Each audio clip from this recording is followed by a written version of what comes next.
how does it feel? Birthday mo, tapos nanalo ka ulit, back-to-back Athlete of the Year. How does it feel? Double celebration. Sobrang blessed ko sobrang thankful ko kay Lord na pinapa-experience ko sa akin yung mga ganitong bagay. Nakaka-inspira po na mas galingan, mas magsikap, matuto sa mga susunod kong journey ko. Ayun ako. It seemed like you have achieved it all, pero ano pa yung i-expect namin sa'yo for 2020? Madami po. Hindi po natatapos yung journey ko.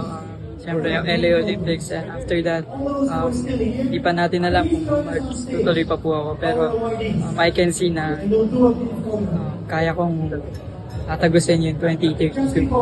Pero just really praying na maging safe ako palagi sa lahat ng competitions ko and training. Ano lang yung feeling na naka-share mo sa Athlete of the Year award si Alice Cal? I'm just really happy and proud. Kasi madami na po yung mga Pilipino po na kaya po talaga may pagsabayan sa international. So, Again, that is once more marami pa po tayo. Pakita natin yung spirit ng Pilipino. And on behalf of Thank you guys. Congratulations to all the awardees. It's an honor for me to be here. Thank you Na-meet ko na siya before Olympics pa naman po yun. Pero after na syempre super busy din po siya.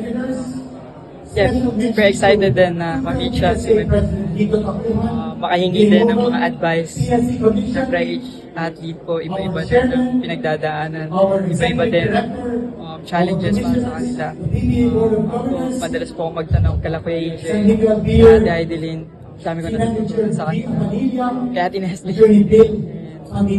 Sa lahat po ng mga Olympians natin, iba-iba yung story. Nakaka-inspira talaga na mas magsikap, na mag-training at magsikap sa buhay.